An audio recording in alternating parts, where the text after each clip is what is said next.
This is Sports Spectrum, the sports and faith podcast where we bring Jesus into the conversation. Here's your host, Jason Romano. What's up, guys? Jason here. Welcome to Sports Spectrum. I hope you're doing great. So glad you're tuned into our show today. Niki Noto Palmer is going to be our guest. She's got a great story, an Atlanta-based TV personality, sideline reporter, and podcast host, married to former NFL player Michael Palmer, and she's a lot of fun. Got a great conversation coming up with Niki. Before we get to that, I want to tell you about a couple things. First, a way to reach us directly if you're looking to get in contact with us. First, our website, sportspectrum.com. Sportspectrum.com, that's the home base for all of our content. You can go there. There's tons of articles and podcasts and devotionals. You'll love our website. It's got a lot of great stuff there at sportspectrum.com. You can email me directly if you have a guest idea or any thoughts on today's show with Niki. Jason@sportspectrum.com. That's my email address, jason@sportspectrum.com. And then I want to tell you about our partners and sponsors today for the podcast, Ronald Blue Trust. They're advisors applying biblical wisdom and technical expertise to help their clients make wise financial decisions to experience clarity and confidence and leave a lasting legacy. We all have a ton of questions about our finances, about our financial future. Ronald Blue Trust is the place to turn to. And I love that word, trust. You can trust them. They know what they're doing. We believe in them. I think you guys will too. Check them out over at ronblue.com for all your financial questions and concerns. ronblue.com. Niki Noto Palmer is our guest today. I'm really excited for you guys to hear Niki's story. She's a lot of fun. She can be seen right now in Atlanta on Atlanta's CW doing sports there. She's been affiliated with ESPN, the SEC Network, Headline News, Fox Sports South, the CBS Sports Network, the Pac-12 Network. She's been doing this for a while. She's a very skilled reporter and MC. She's covered the Final Four, the Frozen Four, done great things with the Atlanta Falcons, and married to a former NFL player. Michael Palmer is her husband, played with the Steelers and the Falcons and in college at Clemson. Niki is a Alabama graduate, class of 2009, and now she's hosting a podcast of her own called Sidelines and Storylines, where she talks to some of the best sideline reporters out there about their journey as a football reporter on the sidelines during games. And that's what we're going to talk about today with Niki. Certainly we're going to talk about her faith. We're going to talk about her journey, certainly the podcast journey, but also what it's like to be a sideline reporter. We all have some thoughts and maybe some opinions on sideline reporting, and certainly Niki has some pretty crazy stories about being a sideline reporter, and she's got a great passion for high school ministry as well. This is a fun conversation with my friend Niki Noto Palmer, joining us here today on Sports Spectrum. Take a listen.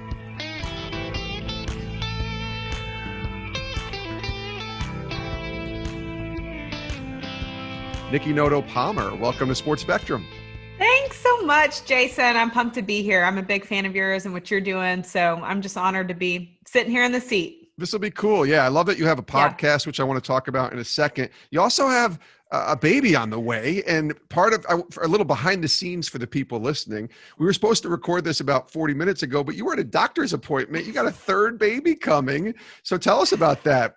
Yeah, that's right. It's kind of wild. It's interesting because I was an only child and my personality is very big and extroverted, and I come from a extended big Italian family. And I always remember secretly deep down inside wanting, not necessarily more of miniature versions of me, but I do have one of those, but more so, I just remember my grandmothers had such love for all of their grandkids, and I just knew I wanted a bigger family to cook suka and meatballs on Sunday for.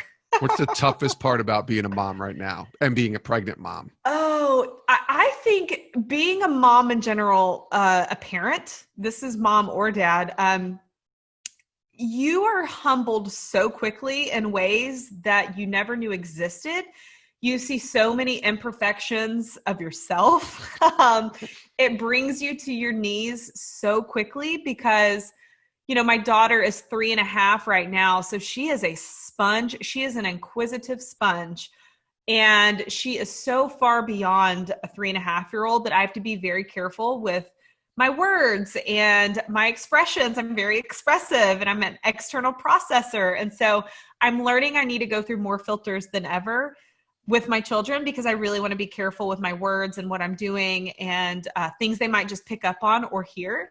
So I think it's a combination of all of that, but I will say it is the most humbling and it's just the most humbling experience by far. And you're going to have 3 under 4. Is that right? Yeah, a 3 under 4 for about 2 weeks. So we just are going to be in the trenches. Yeah. And that's what you have a great community for. That's what you have counseling for. Let's all stop and pray for the Palmer family right now because it's about to get crazy. Oh, you know what though? I embrace chaos. I actually think I flourish in chaos, which, I mean, my gosh, you get this from the business that we're in, is that when you're under the gun and when that red light is on and everything's going wrong, that's where I thrive. Yeah. So I feel like in a lot of ways, we were only meant for chaos, right? If it's easy, we don't want easy. Organized. We'll call it organized chaos. How's that? Organized chaos. Exactly. That's right. Niki Noto Palmer is joining us here on Sports Spectrum. So you got this podcast, Sidelines and Storylines. How's the podcast journey been? How's that been going for you? Oh, Jason, it's been so great. You know, I've had this interesting journey with career and being a mom and being a wife and trying to juggle all the things and continue to do what I love with wanting to only stay in the city of Atlanta.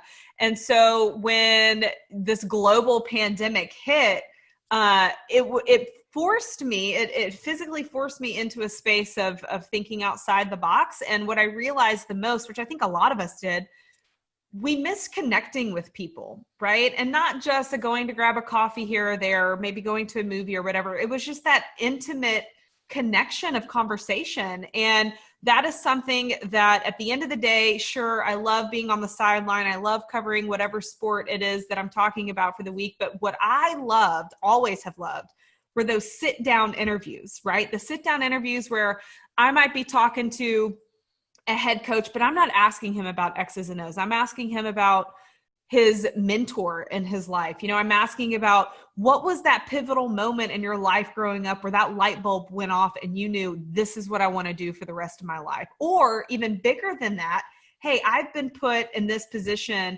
for a reason and to carry influence. Now, how am I going to carry that influence? So I think for me, this pandemic forced me into a place where I went, man, I miss that intimate connection.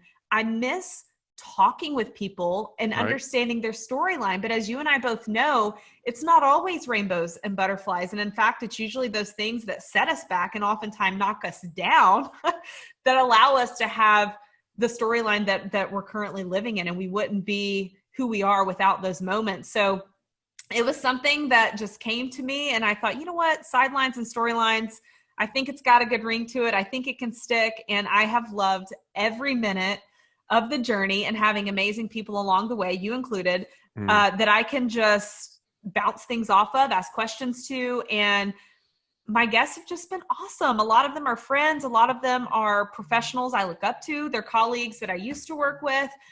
So it's just been cool getting to, again, talk to them, not just about the X's and O's of whatever they're doing, but those sideline moments that really changed their life forever. Yeah, that's pretty cool. People need to go subscribe and definitely listen to this new podcast. It's really good. Sidelines and Storylines. What's the hardest thing for you in this podcast journey? Because I know for me, when I was asked to start a podcast, it was right after I was leaving ESPN. And I was sort of on the other side of where you've been. You've been the reporter and sort of in front of the camera. I was always behind the camera. So I knew how to edit. I knew how to kind of listen and, do prep and things like that. But I hadn't hosted before, at least since college. So I had to really learn and kind of grow into that role over the last 3 years. What was the hardest part for you in starting this podcast? Yeah, so I'll be honest. The hosting thing, the editing thing, that I don't really worry about. Should I go back and listen to more episodes where I can pick up on certain words I say a lot? I've noticed that a lot, which is hard because it's always tough listening to yourself, but that's how we get better. That I don't so much mind. I think, Jason, the hardest thing for me is the ask.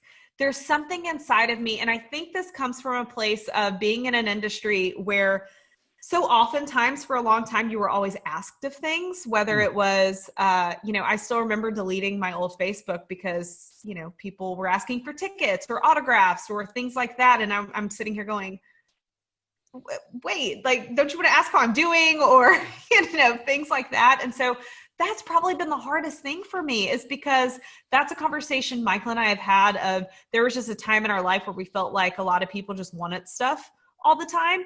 And everyone's time now is so precious that I just want to be really intentional with my ask, right? And most of the time it's I'm sitting here going, no, but I love your story. I know what you've been through, and I really want to share it with people, right?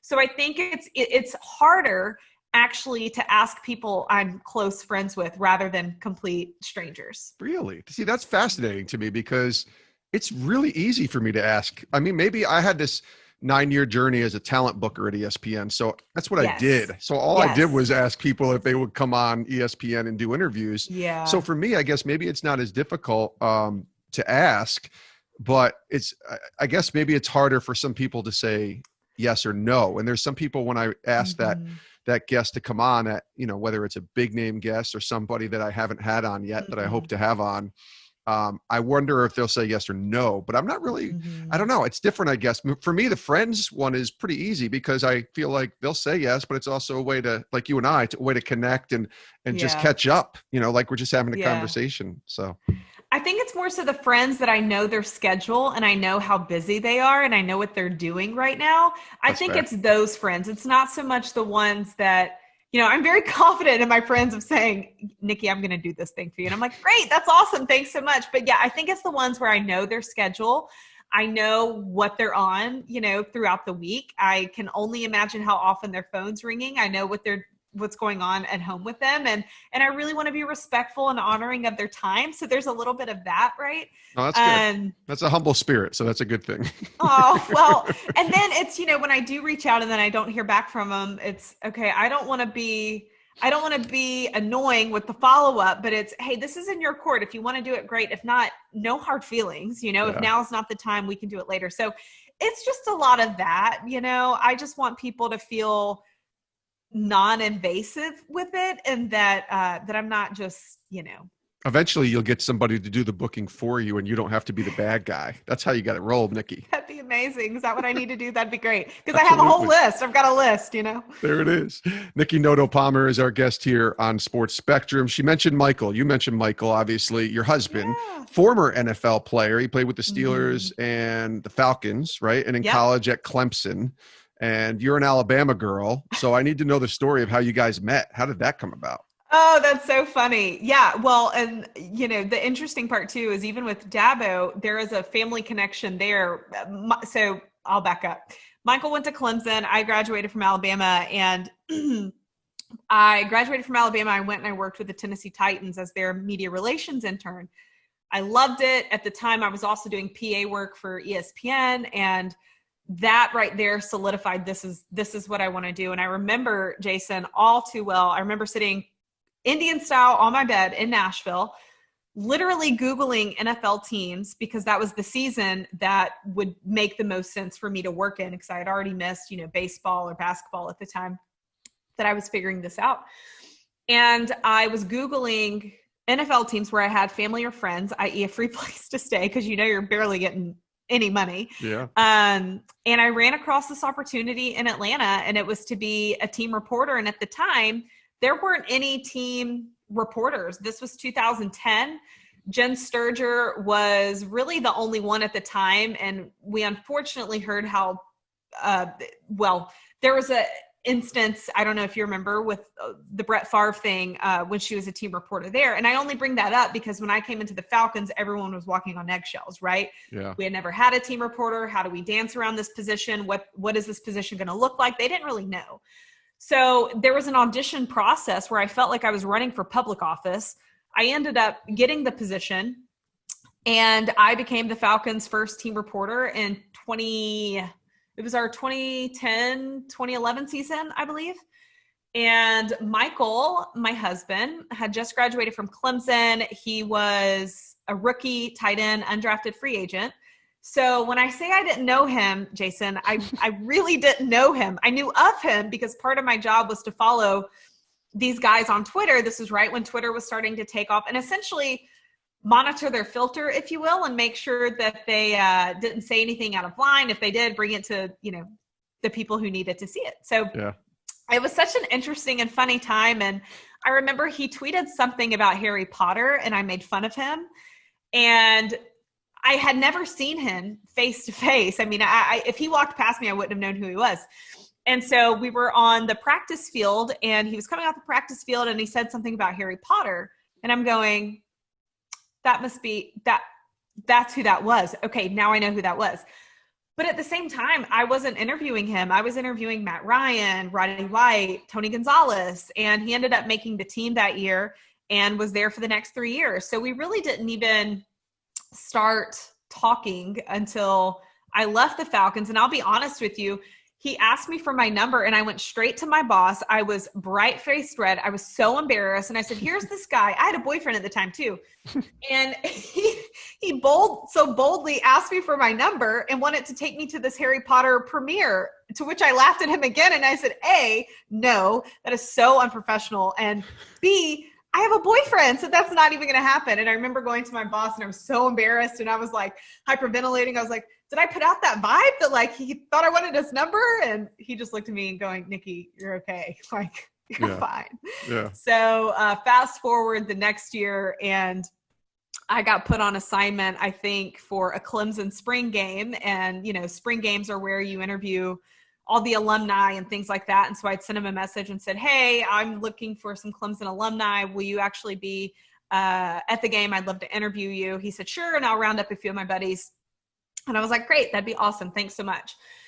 Well, they moved me last minute to Mississippi State, and I never followed up with said Clemson guy, letting him know I wouldn't be there. So, and then it just sort of evolved naturally into communication. We went out twice, and that was about it.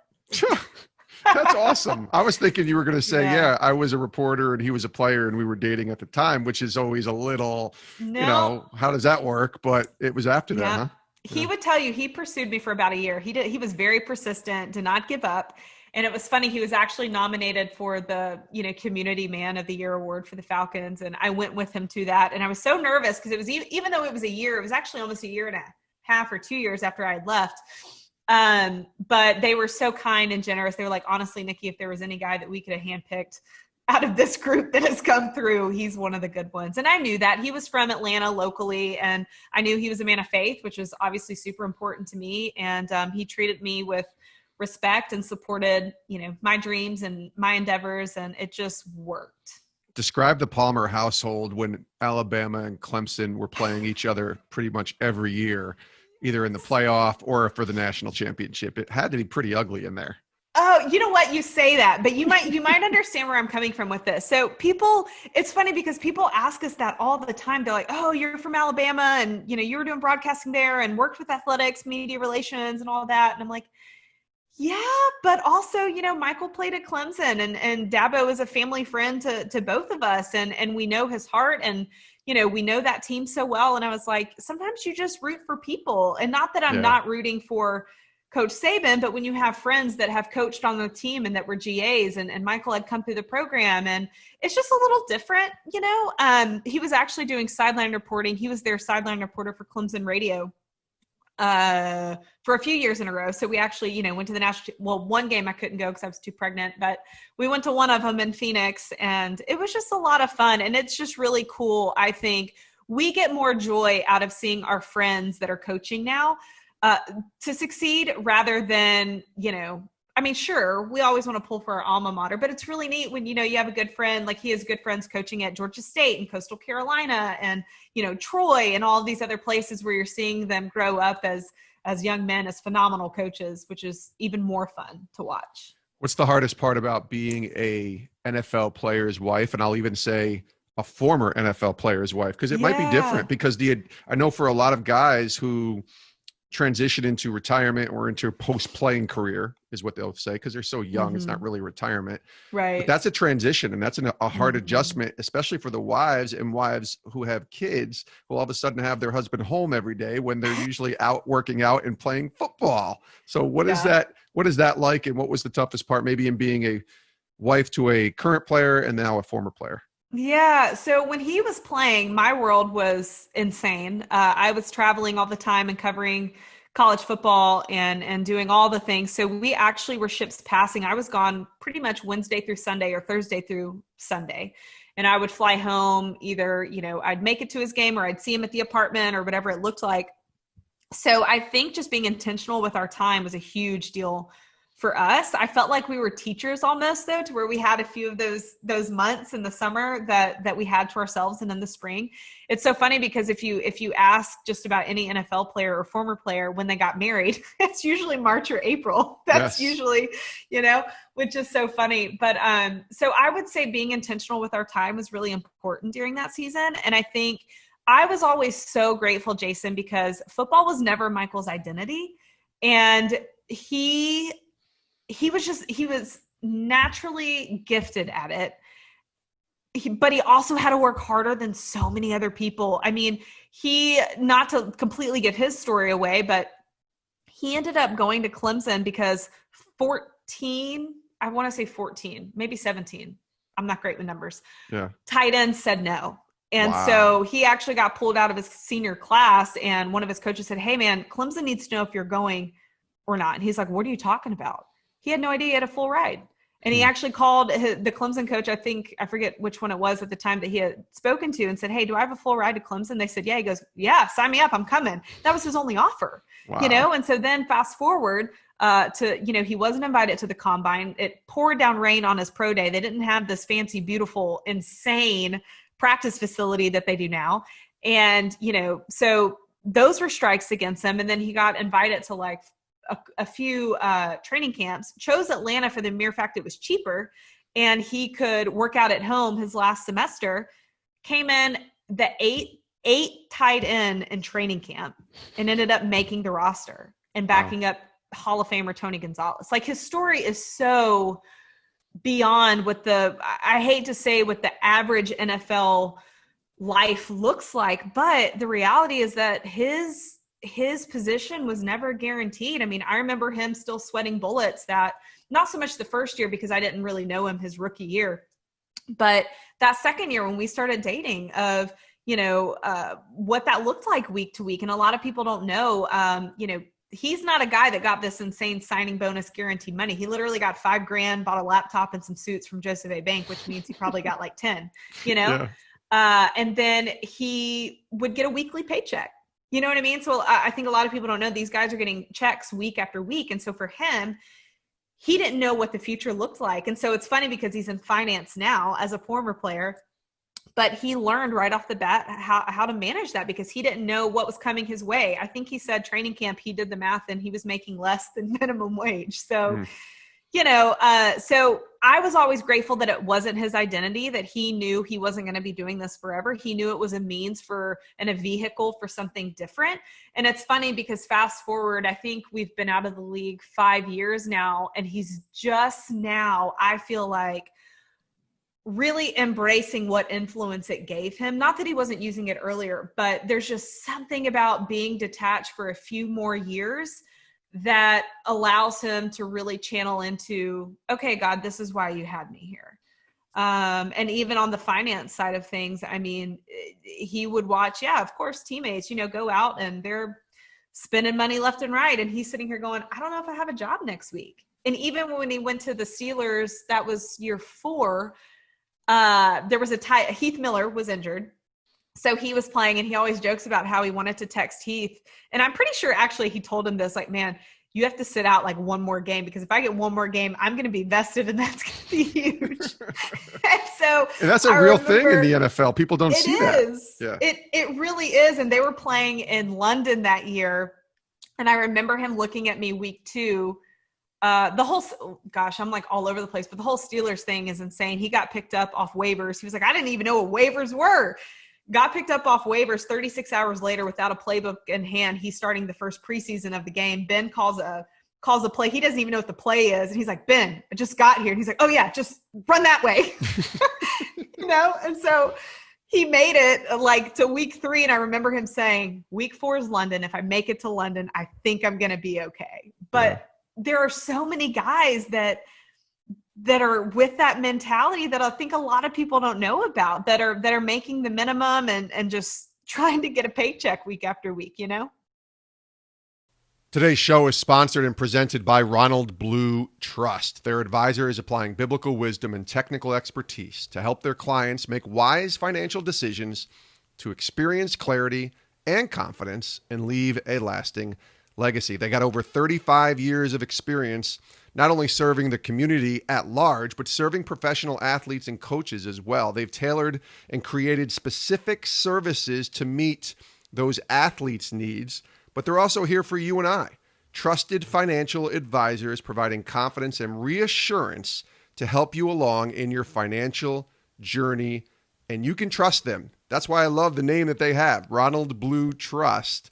We love what they stand for, based on biblical principles, helping individuals and families across the U.S., especially those who are beyond the debt problem stage, but want to be good stewards of their wealth. You need to go check them out at their website, ronblue.com. Any questions, any concerns, anything you want to talk about, they are available right now to answer your questions. Check out Ronald Blue Trust on their website, ronblue.com. Niki Noto Palmer is joining us here on Sports Spectrum. Let me hear your faith journey. We intersect sports and faith, obviously, here on the show. So let's hear about your story saying yes to Christ. So it was one of those things, Jason, where my faith has always been there. I wish there was this huge, momentous thing that happened where I was like, yes, Lord. I have more moments in hindsight where I'm like, oh yeah, that was exactly God. That was the Holy Spirit. That was exactly where I was supposed to be. I have more of those moments than I can recall of saying yes to Christ, like when I became a Christian, and I think specifically with our careers and with my marriage and with, now being a mom more than ever, am I seeing those moments more often? And they're just so much sweeter, and it's so much easier, Jason, to say yes to things and to say no to things and to understand this is where you are for a reason. To bring it back to my professional world, I'd kind of stepped away a little bit from the sports world, and I ended up working for a church in programming, production, still doing the production thing and just, contracting sports on the side. And I was on maternity leave, and there were a lot of personnel changes, and I got let go. And I remember feeling so upset, a little embarrassed. I was like, wait a minute, I got let go from a church? Now, you and I both know that, North Point Community Church is a very large organization. It's not, It's not a little church down the road. There are a lot of moving pieces, but here's what I did know. I had felt the nudge to leave. I can't tell you how many months before, and I was scared. I was scared because that was my community. Those were my people. That place saved me from so many just false beliefs I had about myself from being in an industry that can chew you up and spit you out. And so when that happened, that's when all of these other beautiful things came into existence. My podcast, me literally writing out what I selfishly wanted to do professionally. And it was, I still want to cover sports, but I want to live in Atlanta. I don't know if I could do it full time because of the nature of just being a mom and what that looks like. I can't not be with my kids every morning, or I can't not see them every night for dinner. And I know you know that all too well with just the scheduling of things and the early call times. So for me, I physically wrote out, okay, God, I still want to work in sports. I still want to tell stories. I want it to be part-time, and I want it to be in Atlanta. Jason, when I say that my phone rang the next day, it rang the next day. And it was, a friend saying, hey, Niki, I've got this opportunity. We're launching a sports department at this station. They've never had it before. We actually have someone that's full-time every day, but would you be interested in being part-time and doing a few days a week? And I was like, wow. I'm sorry, come again? So, and for me to be such a creative, to be part of a process of something new, to come up with new ideas, and we're pitching, potential new shows to add into the lineup and things like that, and be a part of the programming. That's what I wanted. And so for me, that was one of those things where I just went, okay, God, you might've let me go from a church, but here are all the other beautiful things that are happening that I know I'm meant to do. And I feel more tied to ministry, not working for a church, right, than what I did. So that's been cool. Really cool. Mm-hmm. You did work with high school students too, or maybe you still do, right? In ministry. Is that still something you're part of? Yeah. So it's actually really cool. So when Michael walked away from the NFL and I was no longer doing the ESPN journey, we bought a house, and for the first time in our life, we had our feet planted, which I know you've heard these stories before, but we were so used to living on the edge of our seat, not really having a home, not really having a community, not really even being able to engage in a small group or a Bible study because things were all over the place, right? And so for the first time, we really got plugged in because we weren't traveling. We actually had a place we could call home for once, and we got plugged in to work with high school students. And Michael and I both have always been drawn to high school students. We just have a heart for them of what they're going through, and sports or no sports. It's just such a hard time, right? I mean, they say that about middle school, but high school is, it takes us back to our own journeys and going, man, I wish we would have had someone hold our hand, tell us it's okay. Someone other than our parents, right? Because at that age, we're listening to everyone but our parents usually. And so, so we started volunteering for a small group for our high school ministry. And I was with these sweet girls from when they were freshmen all the way up until they're seniors. And now they're going into their, sophomore year of college, which is so wild. But it's so great because they're the ones that still text me of hey, Niki, this happened. What do you think? Or this is what I learned in my small group here at college. And it's like, those girls will forever be just etched in my heart. They were with me when I got pregnant for the first time. They were with me when I had a miscarriage. They were with me when we lost Michael's dad. And not to make it about me, but they got to experience those things, as well. And we talked about it, and we talked about really hard things. And my hope and prayer for my children, I know they're not always going to listen to me or Michael, but I always am in prayer right now for those people that are going to cross into their past, that will speak truth into them and give them wisdom and, just walk through really hard stuff with them. Because I think for so many teenagers now, it's all inward. They keep it inward. And that's because their life is so outward. It's social media, right? There are very few things that they can say that doesn't end up posted somewhere, right? Yeah. And that's something that we didn't have to deal with, that they're dealing with, and ultimately are just stimulated 100% of the time. So it's honestly, it's interesting with these students of trying to get them to dial back to the olden days, Well, I can tell you, as a dad to a daughter, since sixth grade, when they were allowed to go into youth group, which is what we call our teen group, if you will, at our church, she's been in there, and she's had a lot of friends come and go from school, friends that maybe aren't Christians, and just other people that she'll meet with in school. But I got to tell you, the people that she's connected with the most are her life group leader and her friends from church. The 2 or 3 that she knows, they're going to be there for her. Yep. Through thick and thin, wherever she goes through. And it's a different dynamic. And I'm so glad that she's connected into youth group. I got to tell you, it's such an important ministry. I really believe that. It is. And here's the thing, Jason, I love that you said that she has 2 to 3 friends. And that was something that I always try to communicate to my girls. I said, look, I think this idea of rolling deep with 8 to 10 girls where you all get along and you go and do all the things together, that's unrealistic. I said, to this day, I had one true best friend from high school, and she and I talk every day now. Yeah. And that's all I needed. We were each other's accountability buddies. She challenged me. She still does, but that's what I love, is that we don't just give people passes. We aren't just yes people.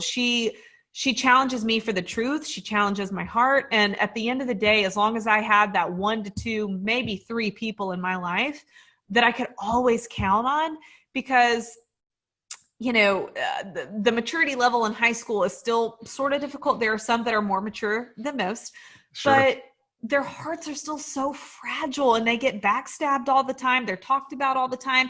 And again, it goes back to, they can usually see it because it's right in front of their face. And it's so just discouraging. And I just want to protect their little hearts so much. And yeah, I mean, like I said, I literally pray for those 1 to 2 to 3 friends that your Sarah has, that I hope my Frankie has and Eli has, and this baby too. Yeah, absolutely. As we wind down, your show is called Sidelines and Storylines, your podcast. So we have to hear a couple sideline and storyline stories from Niki Noto. So I'm going to ask you maybe just a couple questions. Do you remember the first game that you ever covered? Yes, I do. Oh my gosh, I remember it. Wow. Like it was yesterday. I'm gonna refer to, well, actually, okay. My first ever interview, which I have to say this because what an outstanding man he is, was with Bobby Bowden. And that's a good one. Yeah. That was something that I will remember forever. And his encouragement and, oh my gosh, his little drawl, calling me little lady in the most, genuine, heartwarming way. And to be able to follow up with him, to tell him my dreams, and for him to say, well, I got one foot in the grave, but I sure hope I see you again. And this was, 10 plus years ago. Yeah. And then running into him when we were doing ESPN LSU. And I said, hey, coach, it's Niki from Alabama, from Birmingham. I said, I know you won't remember me. And who knows if he really remembered, but he said, oh, hey, little lady, I remember you. And I said, well, I told you this is where I wanted to work and this is why I'm here. And he's like, well, I'm so proud of you. Keep it up. Da, da, da, da. I mean, just precious. And fast forward to my first sideline game. That was, talk about sideline moments, man. Anything that could have gone wrong went wrong. You think you're so equipped. And then it was just like, shoop. Any story I had planned never got used. I didn't even get one coach coming or going. I have forgotten now, because I thought they were running one way. They ran the other way.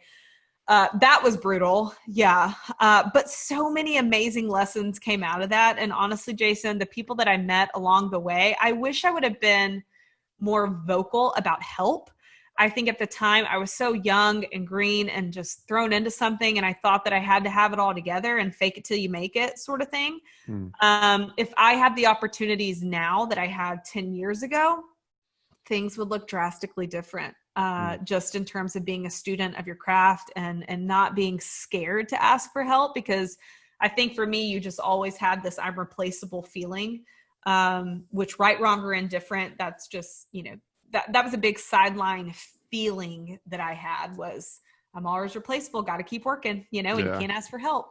All right. So one more story, and I may ask this in a way that you might have already answered it, but either the most memorable or most important sideline reporting story that you can share that meant a lot to you in your journey.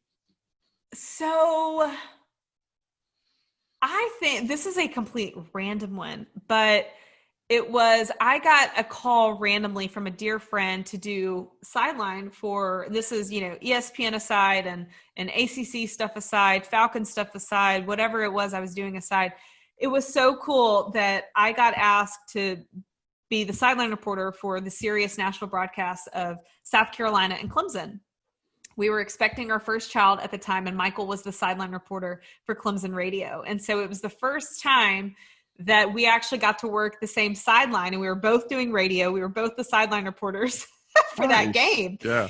And I just remember thinking that was so special because, for one, I love doing radio. Radio was always my favorite over TV, just because of I think you'd get to interact more, right? And with your guests and things like that. And so for me, that was probably the coolest, was being in Death Valley, doing Clemson, South Carolina, knowing that Michael was doing the sideline game as well. That was pretty cool. Heck yeah. I mean, how often would that ever happen, right? Yeah. And then I brought like a little tiger bloomer, and we took a picture, and that was our Christmas card that year that we were expecting. So that was really special. That's pretty cool. Last question. This has been great. Thank you for the time here. People need to go, again, download, subscribe, Sidelines and Storylines, the new podcast with Niki Noto Palmer. 2020. It's like, that's all you got to say, right? 2020. But what's the Lord shown you and taught you this year? There's a lot of lessons that I think we can all take away, but what's the one that kind of sticks in your in your mind, in your heart, in your spirit that the Lord has shown you in 2020? Oh, he's still good and so faithful. With all the crap that has happened in 2020, I get emotional thinking about it because I'm like, so many things were happening that were going wrong. I literally had what I thought was everything I wanted right in my face, and it all blew up. Mm-hmm. But he was so faithful. He is so good. And he still kept providing in ways that I didn't think were possible. Even the way that he worked on my heart through adversity and resilience and just bringing a different joy towards things. Because I was home with small children from March until, into the early fall, I guess. And so, I wasn't teaching them school, which a part of me was like, man, I kind of wish I at least had some sort of structure teaching them school, but it was hard, but yet it was a sweet time that, and I've heard this from so many other people. It was a sweet time we didn't know we needed. And yes, you probably saw more imperfections of yourself, but that's okay. And learned to bob and weave and say, you know what? Not every day is going to be perfect, and that's okay. And I think that's something that the achiever in me struggles with, because 2020 just felt like one big failure. Yeah. But the Lord just kept showing up and saying, like, I got this. And it kept getting better and better and better. And I'm just super excited to see how 2020 ends. And sure, hoping 2021 might look a little different, but we'll see. Well, it will, because you're going to be the mom to 3. That's true. In 2021, and you're still a podcast host, and that'll continue, I presume, right? Yes, it will. It will. As long as people keep saying yes, I'll keep putting those stories out there, I think remember, you got to ask them, Nikki. Don't be afraid to ask them to come on. I know. I'm so sheepish. I'm like, I know you're so busy and like you've got a million kids and like you're juggling all the things. You're on this show all the time, but can you just come on my podcast? I just need 30 minutes of your time. I know. No, they maybe will. 45. It's a great show. Yeah, right. I think we went about 40 here. So that's perfect. Sidelines and Storylines is the podcast. If you're in Atlanta, check out Niki on Atlanta's CW doing some sports there. Congrats on baby number 3. Thank you. This is great. Thanks for joining us today. I really appreciate it. Thanks, Jason. Thanks for putting some good stuff out there. We need it. That was Niki Noto Palmer. She's awesome. And just thankful to have her join us here today on Sports Spectrum, getting ready to have baby number 3 and doing great work with her Sidelines and Storylines podcast. Go subscribe and download and listen to her show right now. It's a really good one. It really is. And lots of great stories from different sideline reporters in the industry, hosted by our guest today, Niki Noto Palmer. Thanks to Niki. Thanks to our friends at Ronald Blue Trust as well for sponsoring today's broadcast. You can check them out at ronblue.com for all your financial needs, ronblue.com. And lastly, want to send you to our website as well, sportspectrum.com. It's a great place to go and check out all of our content on the intersection of sports and the intersection of faith in Jesus Christ. You can check it out at sportspectrum.com with daily devotionals, with every single podcast that's right there to listen to on the website, and then different stories and articles on the intersection of sports and faith, all right there at sportspectrum.com. Thanks again for listening to today's show. My name is Jason Romano. We love you guys. We'll see you next time with a brand new episode of the Sports Spectrum Podcast. I hope you all have a great rest of your day.